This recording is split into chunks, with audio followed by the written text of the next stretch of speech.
नमस्कार साथियों, आपका स्वागत है आपके अपने चैनल प्राइमरी विद बार्टनर में। आज हिंदी का विषय लेकर आए हैं और हमारा उपविषय रहेगा समानार्थी शब्द। इसका मतलब होता है समान अर्थ देने वाले शब्द। जिस प्रकार आपके घर में भी अनेक नाम हैं, आपके स्कूल में अनेक नाम हैं और आपके दोस्त भी आपको अलग नाम से जानते पाएंगे, लेकिन कहीं ना कहीं इसका मतलब तो एक ही होता है।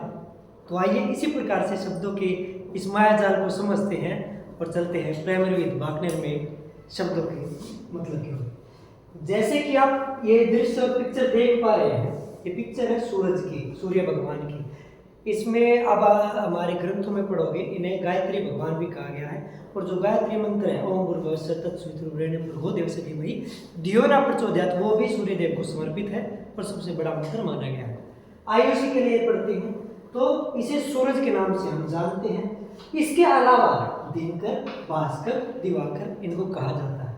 दिनकर इसलिए कहा गया क्योंकि दिन को करने वाला दिनकर, उसी प्रकार इनके नाम। आगे है आंखें। आंखों से संबंधित एक परीक्षा में प्रश्न आता है मीनाक्षी।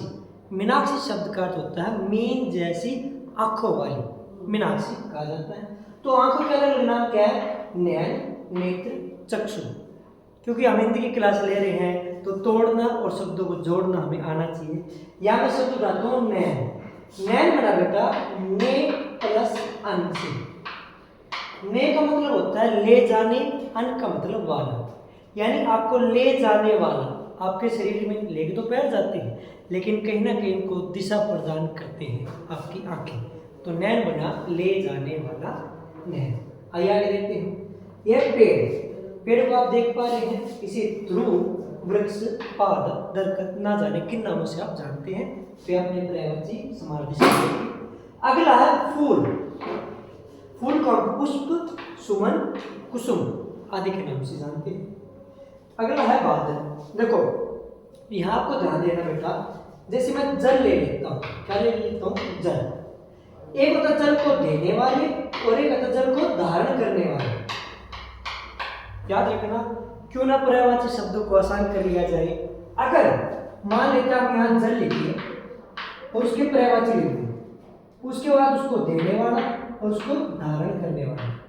जो देगा उसके पीछे द लगेगा, जो धारण करेगा उसके पीछे धी लगेगा। जैसे जलद,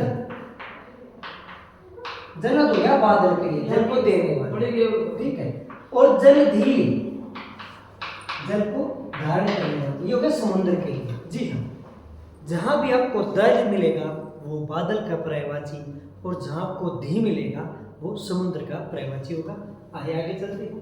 या आगे पुत्री, पुत्री को बेटी, सुता, आत्मजा, दुहिता या धी के नाम से भी जाना जाता है। नरेला क्षेत्र में एक बस अड्डा, उसका नाम है धी रानी जोड़, यानी बेटी रानी के लिए वो दिया गया था, इसी उसका नाम धी रानी जोड़। कुछ होमवर्क गृह कार्य आपके लिए दिया गया है। मैं फिर बताता हूँ, ये गृह कार्य नहीं होता बेटा, ये गृह कार्य है। ये री की मात्रा है, उच्चारण शुद्ध करेंगे। जल, जल का जैसे मैं लिख रखा है, जल को पानी, नीर भी आदि कहते हैं।